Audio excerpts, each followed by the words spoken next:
الخلافہ کی طرف جا رہے ہیں، زہرا کے فرزند کی خبر لو، حسین ابن علی دارالخلافہ کی طرف جا رہے ہیں، زہرا کے فرزند کی خبر لو۔ کیا ہوا ہے بن حریث؟ یہ کیسا شور ہے؟ یا امیر، یا امیر، یہ ان کوفہ والوں کا شور ہے جو حسین کا استقبال کرنے کے لیے آئے ہیں۔ حسین کوفہ پہنچ گئے ہیں، اس وقت دارالحکومت کی طرف آ رہے ہیں۔ محل کا دروازہ بند کر دو، کسی بھی قیمت پر حسین کو دارالحکومت میں داخل نہیں ہونا چاہیے۔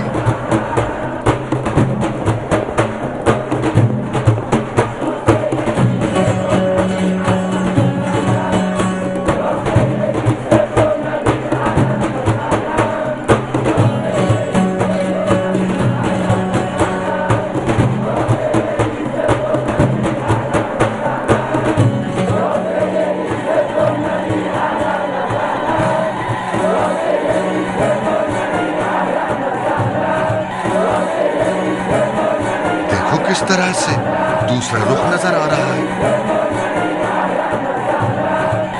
ایسا لگ رہا ہے کہ حسین عراق کی حکومت سے بہت زیادہ بے فکر نہیں تھے۔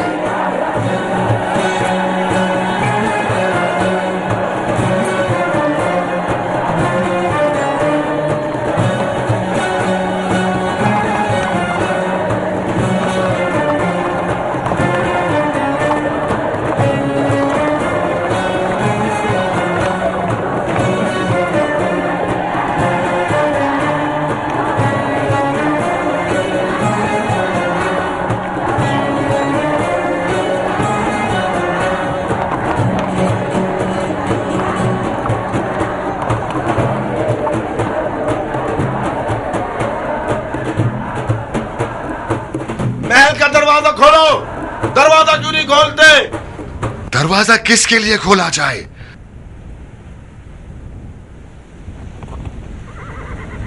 جیسا کہ معلوم ہے کہ حسین ابن علی آپ نقاب پوش سواروں میں سے کوئی ایک ہے، تو میری نصیحت کان کھول کر سن لے کہ عراق کی حکومت اس بدتمیز اور بغیر تربیت کے گھوڑے کی طرح ہے جو اپنے اوپر سوار ہونے والے کو گرا کر اسے مار مار کر اس کا بھوسا بنا دیتا ہے۔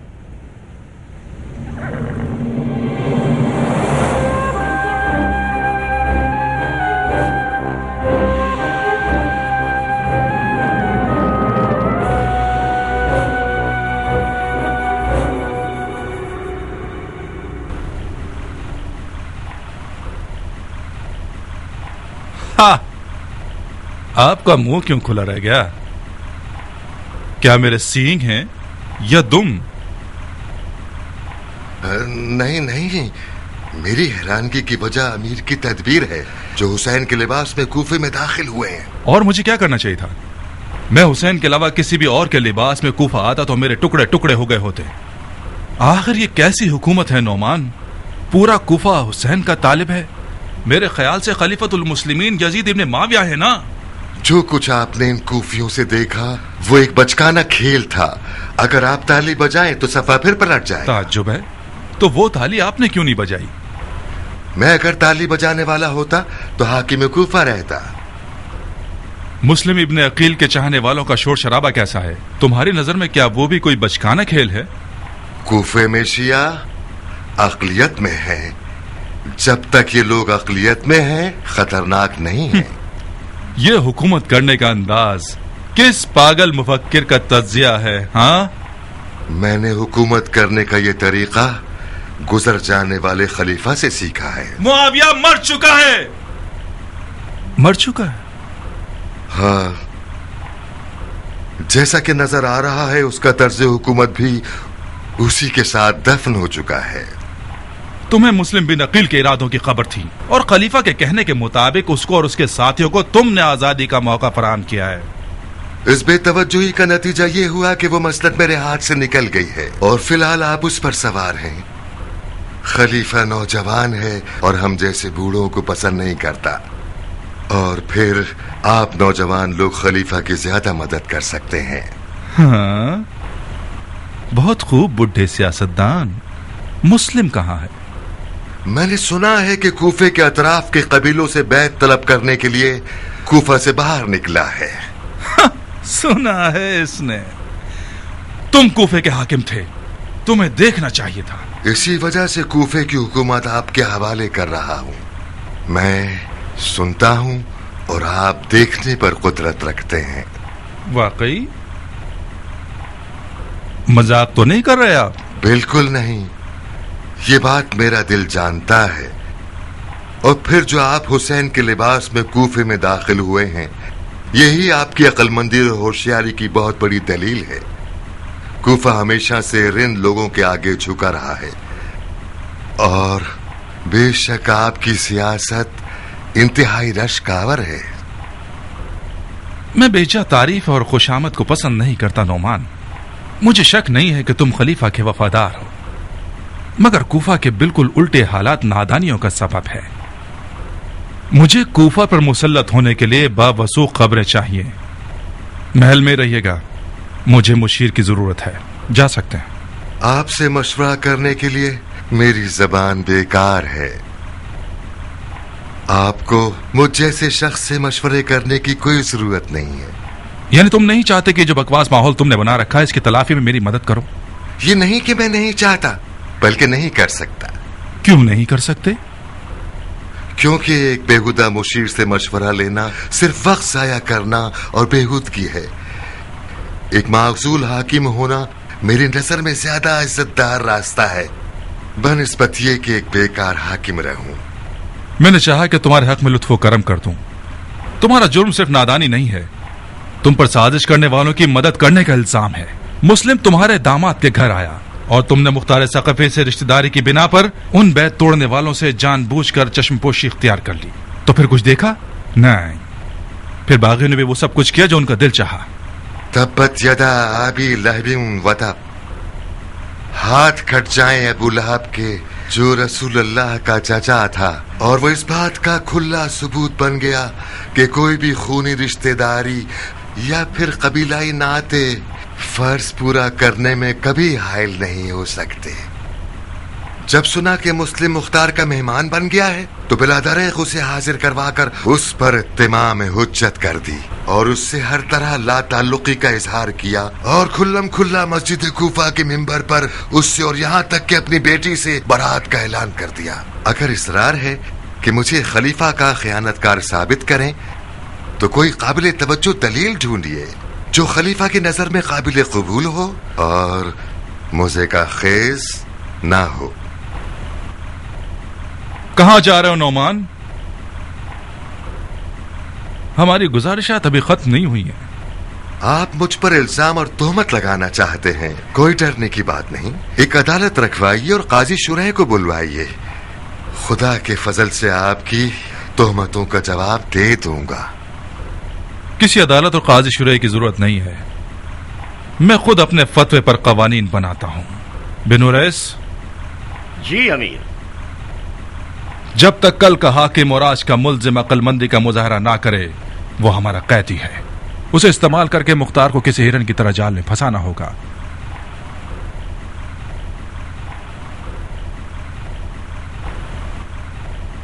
इताअत हाकिम मुझ जैसे फौजी का काम है। ये वो सबक है जो खुदा आपने मुझे सिखाया है। मैं शर्मिंदा हूं जनाब नोमान। हुक्म अमीर से आप मेरे कैदी हैं।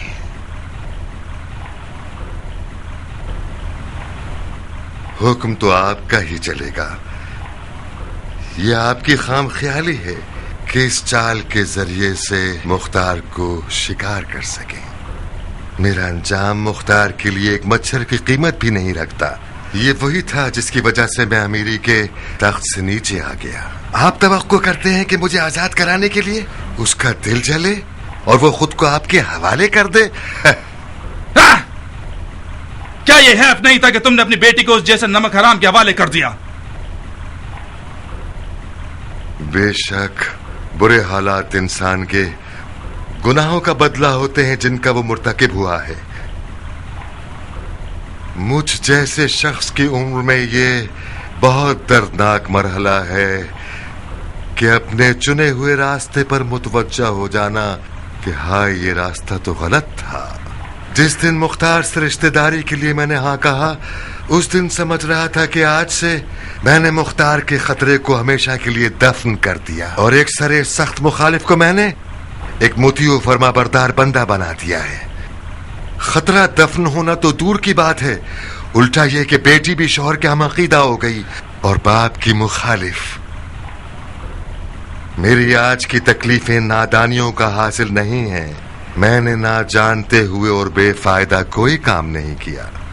पूरी उम्मीद और मेहनत के साथ अपने गलत यकीन के रास्ते पर चलते चलते ये सब किया है।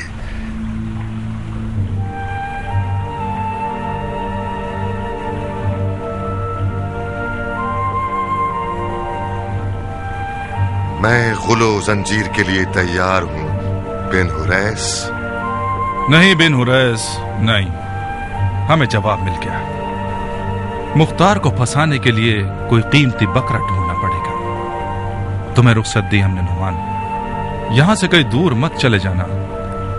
तुम कूफा और कूफियों को हमसे ज्यादा जानते हो। तुम चाहो तो बहुत से राजों के लिए खजाने की चाबी बन जाओ।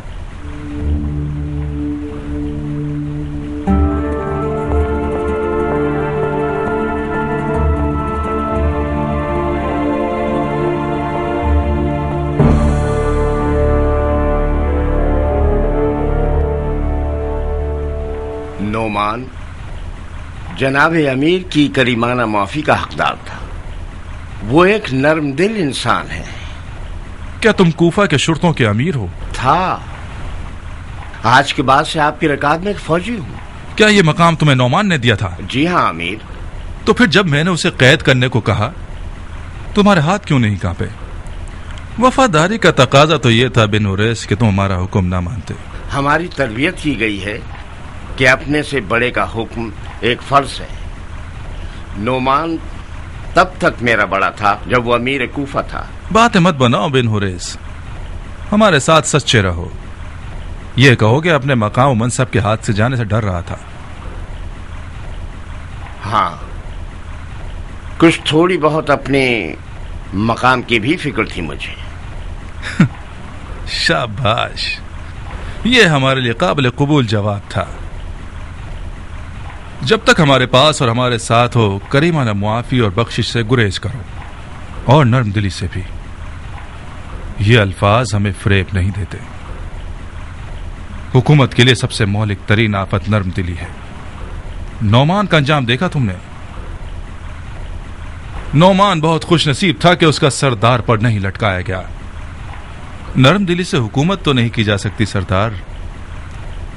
एक हाकिम रिंद अपने जज्बात से सौदा करता है, माफी और बख्शिश से नहीं। बिल्कुल आपकी तरह कि आपने एक मुश्किल इम्तिहान में जज्बात का सर कलम कर दिया और सुरखरू हो गए। अच्छा सौदा किया तुमने, मुबारक हो तुम्हें। तुम अपनी जगह बरकरार हो गए बिन हुरैस। तमाम बामनसब बाअसर और कूफा के बुजुर्गान को आज रात खाने पर दावत दे दो, तमाम मुखालफीन समेत। जो हुक्म आपका। उम्र साद हाथ से ना निकले। सुसर ना हुआ, बहनोई हो गया। तुम्हारे बहनोई के हाथों तुम्हारा गला घोंट दूंगा मुख्तार।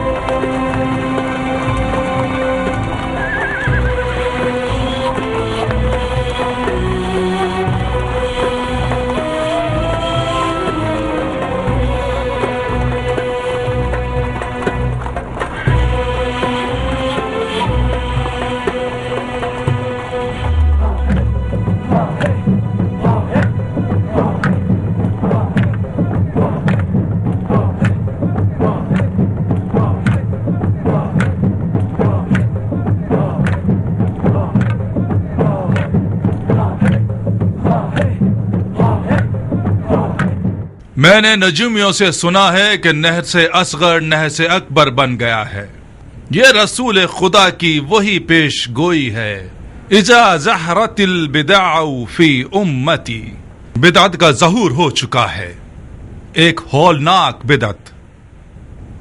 میں اس حسین ابن علی کے فتنے کی منطق نہیں سمجھ پایا، وہ بھی اس خلیفہ کے دور میں جو شاعروں اور ادیبوں کا خاتم ہے اور دین مصطفیٰ کا زیور اور زینت ہے۔ اگر آپ لوگ بھی کچھ جانتے ہیں تو مجھے آگاہ کیجئے کہ میں جاہل نہ مروں۔ حسین رسول خدا کا نواسا ہے، اس کی حرمت اپنی جگہ۔ کیا رسول خدا سے رشتہ داری اور قرابت داری کسی بیعت شکنی کا جواز ہے؟ ابو لہب بھی پیغمبر کا چچا تھا، نوح کا بیٹا بھی نبی کا بیٹا تھا، مگر یہ دونوں کتاب خدا میں مغضوب الہی اور نفرت سے مخاطب کیے گئے ہیں۔ عراق عرب پر حسین کی حکومت یعنی اس کے باپ علی کی حکومت کا انداز۔ میں یہاں موجود بزرگوں سے پوچھتا ہوں، میراث حکومت علی کیا تھی سوائے رسول خدا کی امت کے ٹکڑے ہونے کے؟ ابھی تک کوفہ علی کے زمانے میں کھائے ہوئے زخموں کا درد اٹھا رہا ہے، ابھی تک علی کی بھائی بھائی کی جنگوں کا داغ تازہ ہے۔ بدعتیان کوفہ نے دل جلے خلیفہ کے ساتھ کیا کیا برا سلوک کیا، اتنا صبر نہیں کیا کہ یہ نوجوان خلیفہ اپنے باپ کے عظیم سوگ سے فارغ ہو سکے۔ کیا یہی ہے بیعت کی عزت؟ کیا یہی بدلہ ہے خدمات خلیفہ معاویہ ابن ابو سفیان کا؟ یا سیدی سبت النبی اہلاً و سہلاً، تف ہو اتنی ناقدری پر، تف ہو اتنی وعدہ خلافی پر، تف ہو اس قدر اپنی ذمہ داریوں سے منہ موڑنے اور خیانت پر۔ تھوڑی سی مہلت دیتا ہوں تاکہ خطا کار توبہ کر لیں۔ قسم با خدا کوفیوں کی نافرمانی کی خبر نے امیر المومنین یزید بن معاویہ کو اتنا غصہ دلایا ہے کہ انہوں نے حکم دیا ہے کہ رومی توپوں اور منجنیقوں سے کوفہ کو زمین دوز کر دیں۔ میں نے رائے کی خلاف ورزی کی، امیر کو لکھا، یا امیر، کوفہ روم نہیں ہے، کوفہ ملحدوں مشرکوں اور کافروں کا شہر نہیں ہے، کوفہ خدا کی فوجوں کا شہر ہے، محبوس پر فتح کرنے والوں کا شہر ہے، کسرا پر غالب ہونے والوں کا شہر ہے۔ مگر خلیفہ نے ایک عظیم لشکر عراق عرب کی طرف بھیجا ہے جو عنقریب یہاں آنے والا ہے۔ میں ابن زیاد فاتح خراسان امیر المومنین یزید ابن معاویہ سے وعدہ کر چکا ہوں کہ بدعتیوں کی جڑیں خشک کر دوں گا اور خشک کر دوں گا، بالکل اسی طرح جس طرح میں نے بصرہ میں کیا۔ زبان نصیحت سمجھ آ گئی تو ٹھیک ہے، نہیں تو میری زبان تازیانے اور تلوار کی ہے، سولی کی لکڑی اور غل و زنجیر۔ بیعت توڑنے والے چاہے کسی بھی قوم و قبیلے کے ہوں، ان کی جان، مال اور ناموس ہم پر حلال ہیں۔ آپ لوگوں میں موجود ہر قوم کے بزرگان بیعت توڑنے والوں کے نام و نشان لکھیں، کیونکہ اگر کوئی بیعت توڑنے والا پکڑا گیا اور اس کا نام اس کے قبیلے کے بڑے نے نہ لکھا ہو تو وہ بڑا مجرم ہے۔ خدا کی قسم اس زعیم کو اس کے گھر کے سامنے سولی پر چڑھا دوں گا۔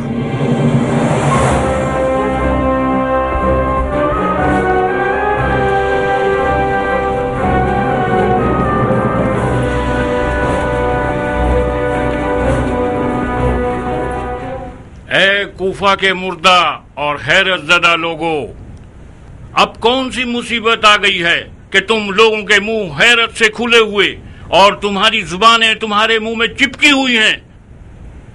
پھر تم لوگ سمم بکم عمیٌ کے مستاق بن گئے ہو۔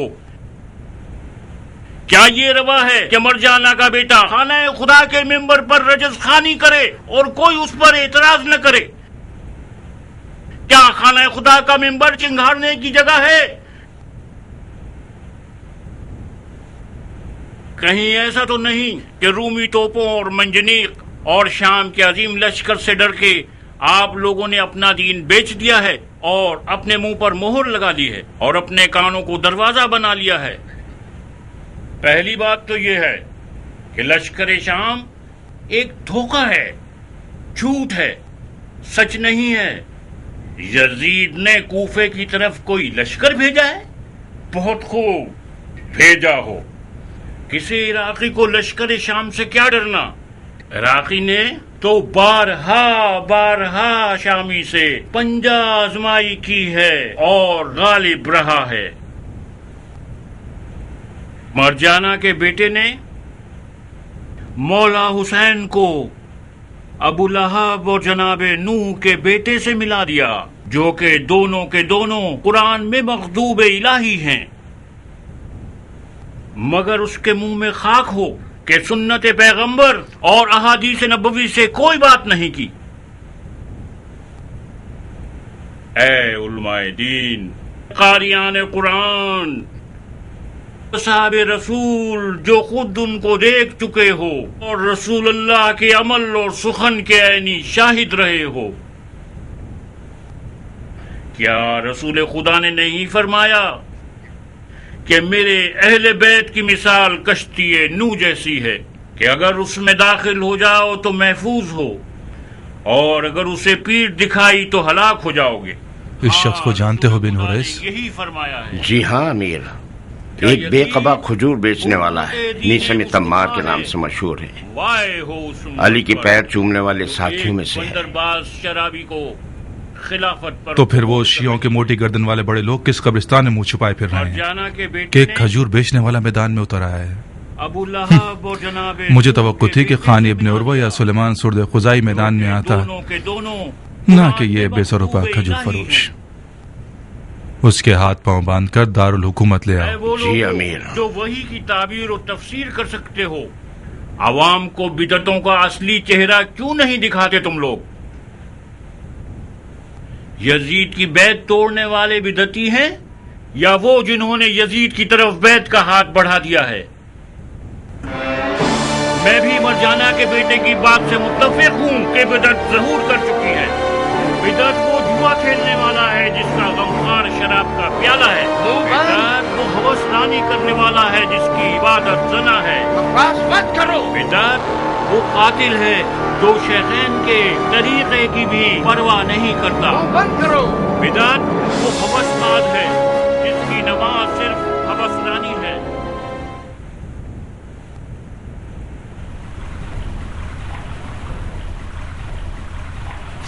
تمام مریدان علی کیا ایسی حلیے کے ہیں؟ اس کی دھول مٹی صاف کر کے اور منہ سے مکھی اڑا کے اسے دارالحکومت لے آتے۔ کتنے عرصے سے تمہارے جسم کو پانی نہیں ملا کھجور فروش؟ کیا تم لوگ غسل نہیں کرتے؟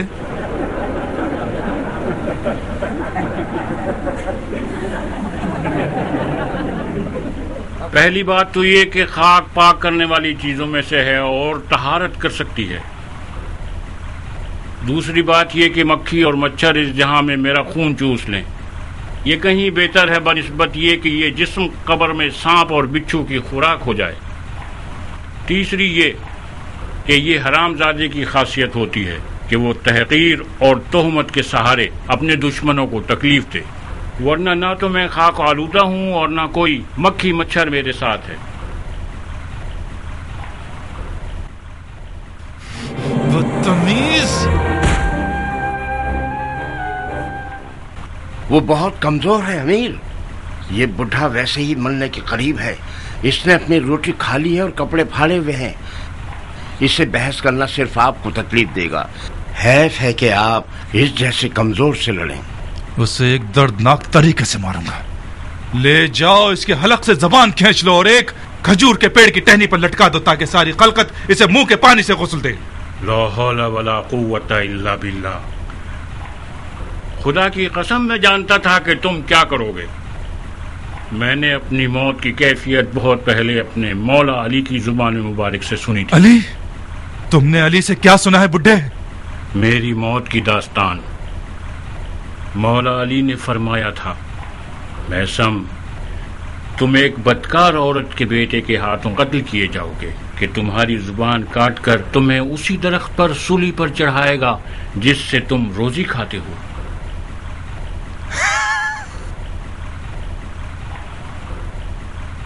یہ ایک جھوٹ ہے، بہت بڑا جھوٹ ہے۔ میں تمہیں اس کے جھوٹ کا ابھی ثبوت دیتا ہوں بڈھے۔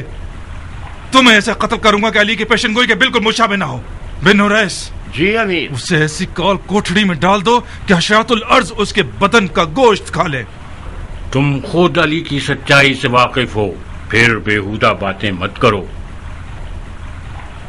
قسم خدا لا شریک، میں نے ہرگز علی سے سوائے حجت اور حقیقت کے کوئی اور سخن نہیں سنا۔ بن اویس، اس کا منہ بند کرو اور اسے میری آنکھوں سے دور کرو۔ سپاہیوں جلدی!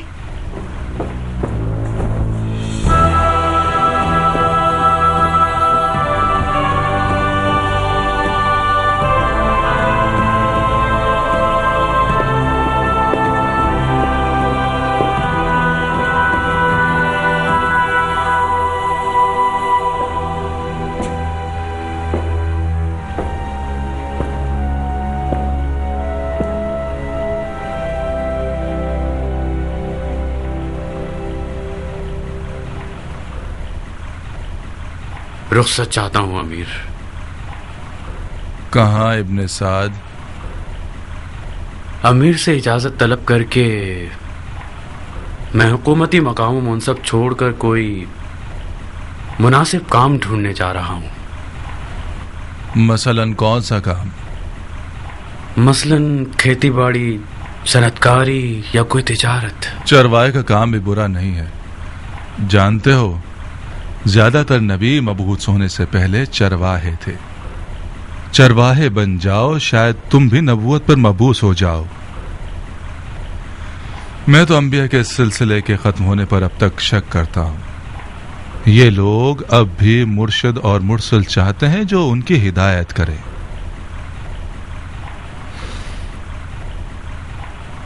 ایسا کیا ہوا جو اپنا کام بدلنے کا فیصلہ کر لیا تم نے؟ جب ایک عام سا بوریا اور ٹاٹ پہننے والا کھجور فروش ایک قدرت مند امیر کے دل میں درد پیدا کر کے اسے اپنی مسند پر لٹا سکتا ہے تو پھر یہ مسند ایک لرزنے والی مسند ہے۔ جب آپ کو ویران کر دے تو پھر ہم نچلے طبقے والوں پر تو وائے ہے۔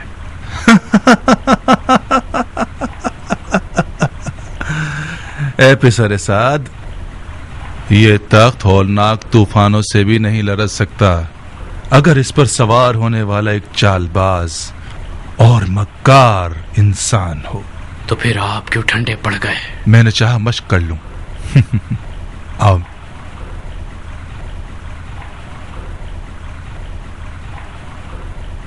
آپ کو رخصت دی، رخصت دی۔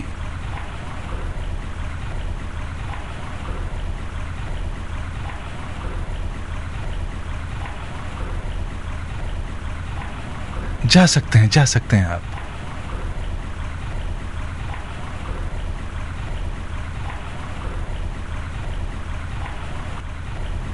یہ بوریا پہننے والا موت کا مشتاق میں یہ سوچنے پر مجبور ہو گیا ہوں کہ ان جیسوں کے ساتھ کیا کرنا چاہیے۔ ہمیں غم و اندوں کی مشق کرنی ہوگی تاکہ بوقت ضرورت ہم لوگ حیران و پریشان نہ رہ جائیں۔ کبھی کبھار آنسو کے ایک قطرے سے رعایا کے دلوں کو مسخر کیا جا سکتا ہے۔ اے ابن سعد، حکومت رے کے لیے تیار ہو؟ حکومت رے؟ ہاں، حکومت رے۔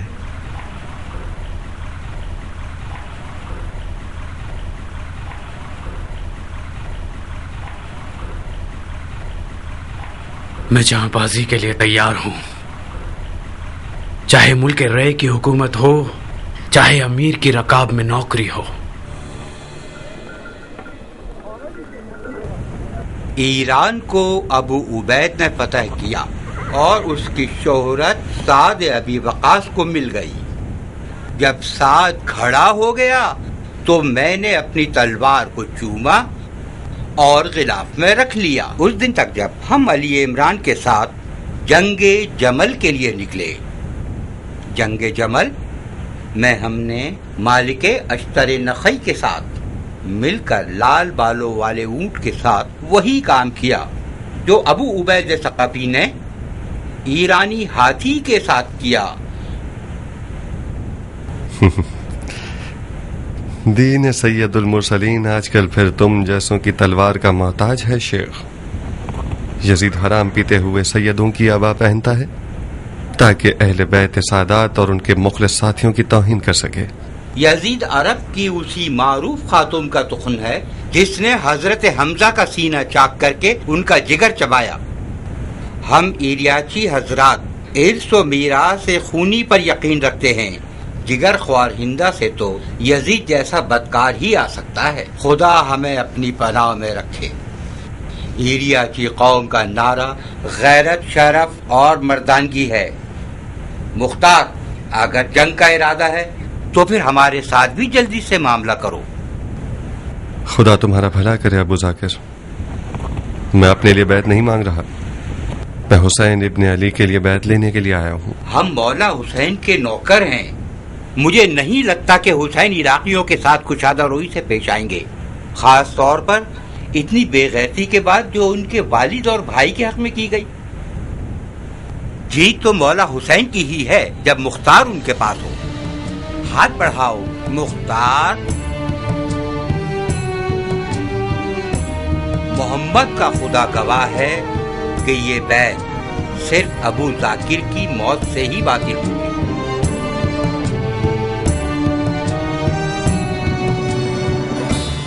رے پر تسلط حاصل کرنے کے لیے راہیں اتنی بھی ہموار نہیں ہیں۔ رے کوفہ کی طرح ایک بے سکون سرزمین ہے۔ نوجوان خلیفہ کے مخالفین رے میں سر اٹھا کر دہشت گردی کر رہے ہیں۔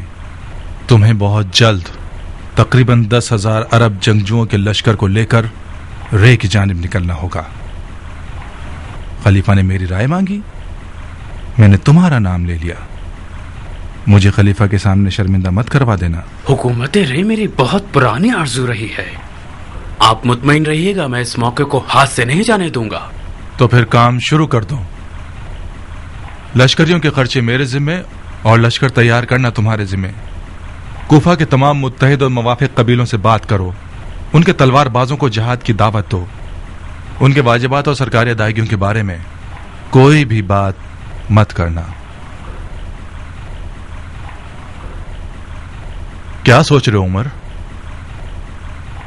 مختار ثقفی کے بارے میں، وہ ایک مشکل رقیب ہے اور قبائل کے درمیان اثر و نفوذ رکھتا ہے، ڈر ہے ہمارے تمام منصوبے خراب نہ کر دے۔ مختار تمہارا بہنوئی ہے؟ کاش نہ ہوتا، میں اس کے سر کو اس کے تن پر نہیں دیکھنا چاہتا۔ اس کا سر تن سے جدا کر دو۔ یعنی مختار کو مار دوں؟ حکومت رے کے بدلے کیسا رہے گا؟ مختار کو مارنا ایک دشوار کام ہے۔ اپنے عیال سے ڈر رہے ہو یا اس کی بے شرمی سے؟ اپنی جان کے بارے میں ڈر رہا ہوں۔ مختار کے فدائی بہت سے لوگ ہیں، بلا شک اس کے قاتل کا قصاص لیں گے۔ تم اس کا الزام میرے سر پر ڈال سکتے ہو۔ مصر ہے کہ مختار مارا جائے۔ مختار کے زندہ رہنے سے کوفے کا ہنگامہ تھمنے والا نہیں، مگر یہ زبردستی نہیں کہ تم اسے مارو۔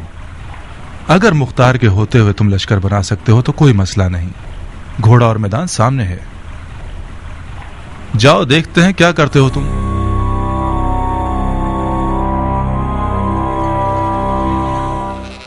مجھے پتا تھا کہ یزید کے آنے سے اس دیار کے معاملات الجھ کر رہ جائیں گے۔ معاویہ نے 100 سال کی جتنی محنت کی ہے کہ ان وراثتوں کو ادھر سے ادھر کرے، اسے سارے حربے آتے تھے، اس نے اپنے منہ کے نوالے کو چبا کر ایسے یزید کے منہ میں ڈال دیا ہے کہ وہ بآسانی اسے چبا لے۔ اس کا گلا دبا دیں گے ابو الحدید، کچھ ایسا کریں کہ یہ لقمہ اس کے گلے کا پھندا بن جائے۔ کس ترکیب سے ابو اسحاق، کس ترکیب سے؟ حجاز سے لے کر فارس کے خراسان تک یزید کے قبضے میں ہیں، ان کوفیوں کے بھوکنے کی مدد سے جو ایک گوشت کے ٹکڑے سے چھپ ہو جاتے ہیں۔ تم ان کے ساتھ مل کر چاہتے ہو کہ وہ سلطان کو شکست دو جو آدھے عالم خاکی پر خدائی کر رہا ہے۔ اس کا مطلب ہے میں غلط جگہ آ گیا ہوں۔ جس ابو الحدید کو میں جانتا تھا وہ توکل کا پہاڑ تھا اور نا امیدی اس کے لیے کفر تھی۔ کیا کروں مغفور باپ کے بیٹے، کیا مکھے ماروں سل پر؟ مارو، तुम्हारा मुक्का बट्टे का काम करेगा कि शायद इसी तरह तुम मैदान में उतरो जैसे मौला अली के पास कभी खिदमत में रहा करते थे। मैं भूल नहीं सकता कि तुम किस तरह जंगे सिफ़ीन में शामी सिपाहियों पर हमला करते थे और दुश्मन को कीड़े मकोड़ों की तरह रौंदते चले जाते थे। इतने सारे जहाद का अंजाम क्या हुआ? उमरो आस ने कुरान नेज़ों पर उठवा लिए और कूफे की गधों की औलाद लोगों ने मौला अली को काफिर ठहरा दिया और उनकी गर्दन पर तलवार रख दी।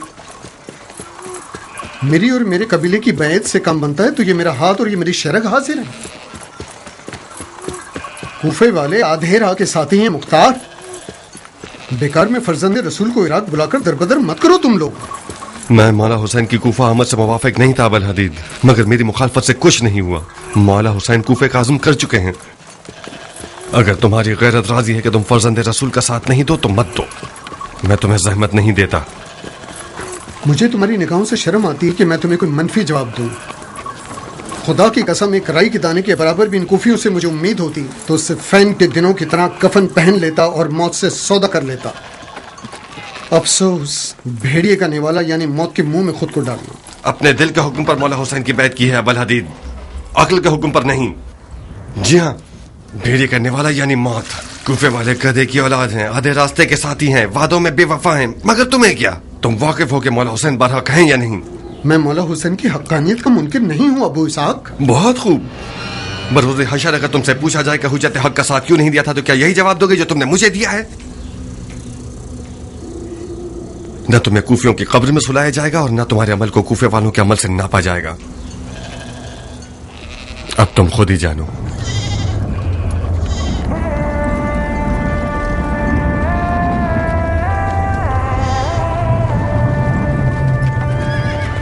रुको अबू इसहाक।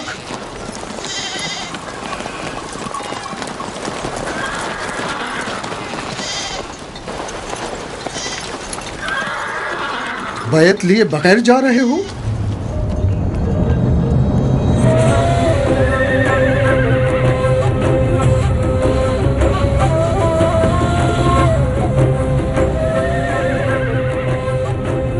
मैं तुम्हारा मशकूर हूं अबू इसहाक, मशकूर हूं। तुम सही मौके पर मेरी मदद को पहुंच गए। बहुत बुरी तरह मैं अपने आप में एक जंग में गिरफ्तार था।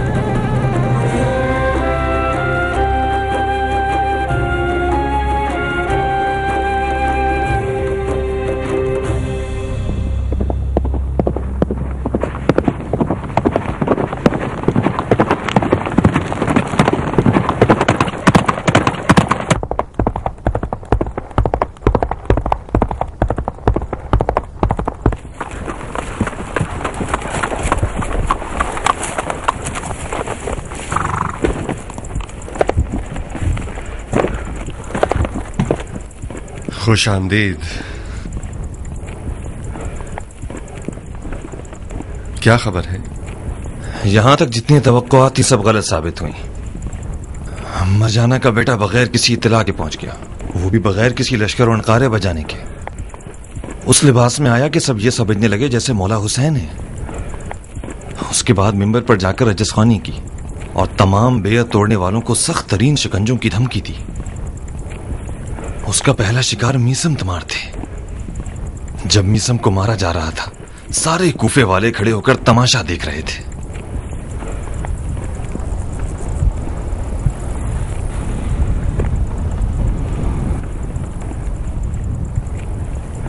इब्न ज़ियाद ने जहालत को कूफियों का डर समझ लिया है।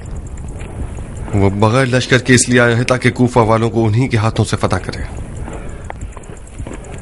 सादा लो, दोस्तों से कहो कि खुदारा कूफे वालों की बातों पर कान न धरें। मीसा में तम्मार का कैद होना इस बात का गवाह है कि कूफे वाले सिर्फ हांडी के चमचे हैं। तुमने क्या किया अबू इसहाक? वही जो मुझे करना चाहिए था। यहाँ के देहातियों का एक एक बाल करोड़ों बेवफा कूफियों से ज्यादा कदर कीमत रखता है। उम्र साद को हुक्म दिया है कि एक लश्कर तैयार करे रे पर हुकूमत करने के लिए। रे पर या कूफे पर? जाहिरन तो रे का ढंडूरा पीटा जा रहा है, मगर पर्दे के पीछे असल में तुम्हारा गुमान ठीक है। इब्ने मरजाना ने उम्र साद को हुकूमत रे के वसवसे से फरेब दिया है। सरअंजाम हुकूमत रे का ख्वाब व ख्याल इस आदमी को पागल बना देगा। जनाब मुस्लिम का तो कहीं पता नहीं मिला ना उसे? अभी तक तो नहीं, मगर कुछ देर नहीं लगेगी अबू इसहाक। इब्ने मरजाना जरा सा कदम जमा ले, जनाब मुस्लिम का भी सुराग लगा लेगा। वही लगता है कि इब्ने मरजाना ने इस बात पर यकीन किया हो कि जनाब मुस्लिम कूफा में नहीं है। कैसे? कैसे का जवाब तो मेरे पास भी नहीं है, मगर ऐसा एहतमाल है कि उससे गाफिल नहीं होना चाहिए। क्या अपने दोस्तों और साथियों को यह पैगाम पहुंचा दो कि जनाब मुस्लिम का बहुत ध्यान रखें। इब्ने मरजाना मक्कारी का खुदा है। ये जो लिबास हुसैन पहनकर कूफा में घुसा है, यह ऐसी चाल थी जो किसी के गुमान में नहीं होगी। मुमकिन है उसके जासूस हमारे अपनों के लिबास में हमारे हल्के में घुस आए। कहो कि जनाब मुस्लिम की इकामतगाह को तब्दील करते रहें। जनाब मुस्लिम को किसी भी घर में ज्यादा लंबे अरसे नहीं रहना चाहिए।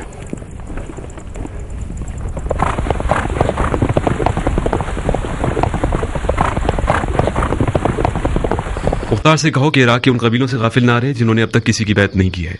उन लोगों से ऐसे मामला तय कर लो कि वो सब वाकई किसी की तरफदारी न करें और कम से कम हमारे दुश्मनों का साथ न दें। उमर साद को हुक्म मिला है कि अरब के उन्हीं कबीलों में से बेहिसाब सोने की लालच से एक अजीम लश्कर बनाए। इलियाती लोग मुमकिन है दीन के मामले में सुस्त व काहिल हों, मगर इलियाती रस्म व रिवाज के मामले में निहायत मजबूत लोग हैं।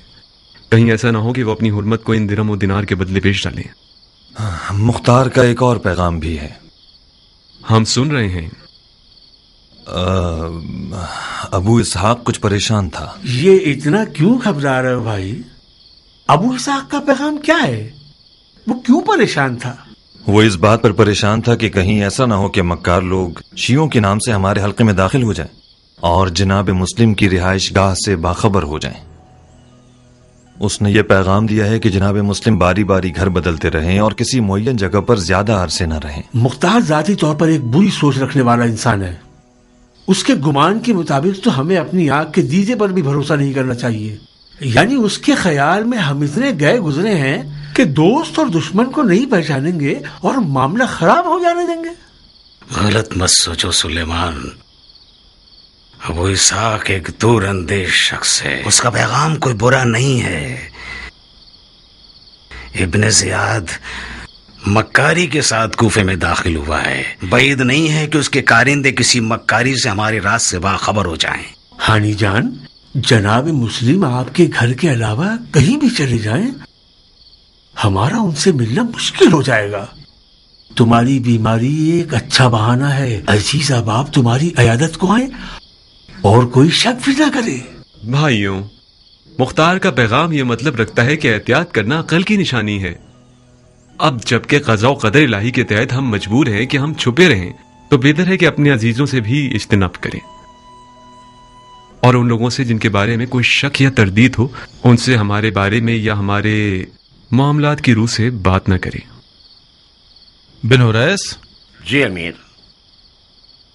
क्या हानी वाकई बीमार है या उसने बीमारी को हमसे ना मिलने का बहाना बनाया हुआ है? वाकईतन बीमार है जनाब। मैं खुद उससे मिलने गया था। वो बुखार की सोरिश से जल रहा था। ताज्जुब है।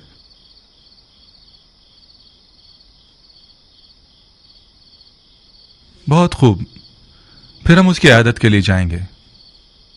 अपने दुश्मन की इयादत करने जाएंगे? बीमार की इयादत करना सुन्नत पैगंबर है और दुश्मन की इयादत करने का सवाब कई गुना ज्यादा है। तुमने सुना है इब्ने अकील? तुमने सुना उस हरामजादे का पैगाम? इब्ने मरजाना आज रात मेरी अयादत के लिए आ रहा है। खुदा की कसम, यह अयादत शैतान की अयादत है। वो आ रहा है ताकि लोगों की नजर में अपने आप को बरक और काबिल तवज्जो दिखाए। ये एक अच्छा मौका है कि हम उसके शर को खत्म कर दें। कूफे की राह मौला हुसैन के लिए हमवार करते हैं।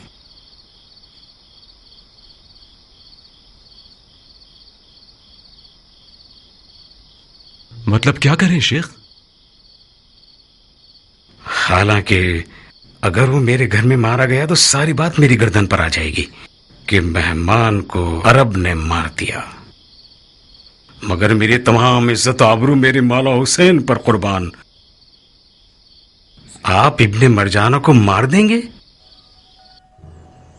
मगर कैसे शेख? अपनी तलवार को आमादा रखकर इसी ज़ेरे जमीन कमरे में छुप जाएं।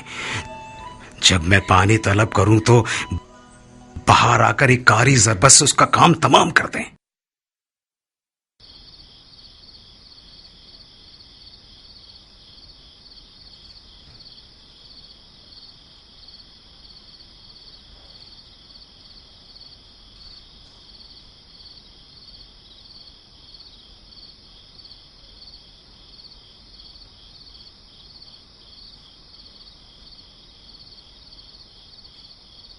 शको तरतीब मत कीजिए जनाब मुस्लिम। अफसोस है कि इस बीमारी ने मुझे नातवा बना दिया, वरना मैं खुद ही उसकी जान ले लेता। उस मक्कारियों की जड़ का जिंदा रहना यानी उन्हीं बाजियों का दोबारा दोहराए जाना जिन्होंने जंग के सिफ़ैन में मौला अली की कमर तोड़ दी थी, यानी हमारी हुकूमत हक को बर्पा करने में नाकामी। खुदा की कसम, इब्ने मरजाना कूफा आया ही इसीलिए कि कूफे को मक्तले हुसैन बना दे।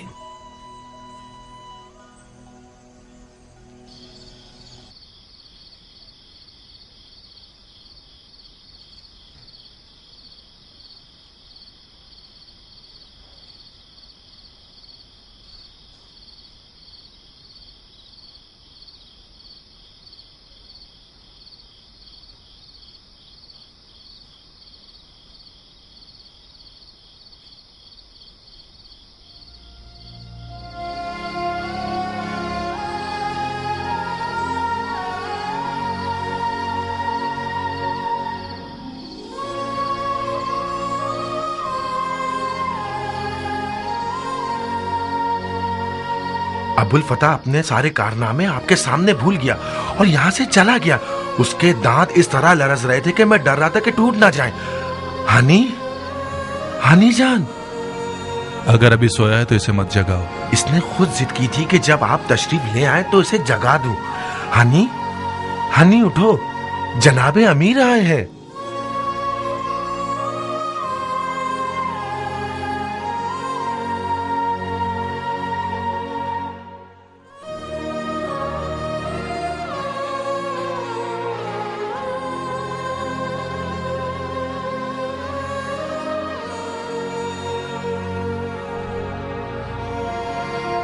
भला दूर रहे शेख, हम दुआ करते हैं कि जल्द शिफा पा जाए। खुदा के वास्ते मत घबराओ।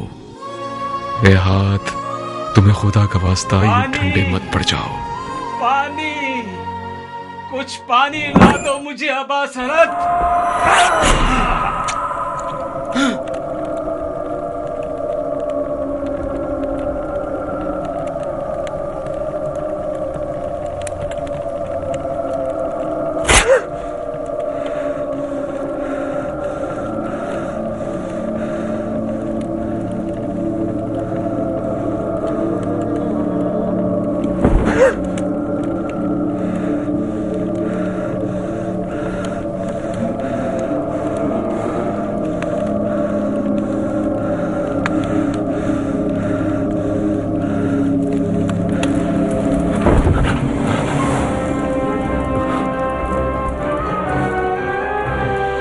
मार चुके? शर्म करो, शर्म करो। वाह हो तुम पर, तुम लोग मेहमान पर तेग चलाते हो। इब्न अकील, तुमने अपने काम से अपने चाचा अली की आबरू जाया कर दी। अली नामर्दी के साथ कभी दुश्मन पर वार नहीं करता था। अली ने काफिरों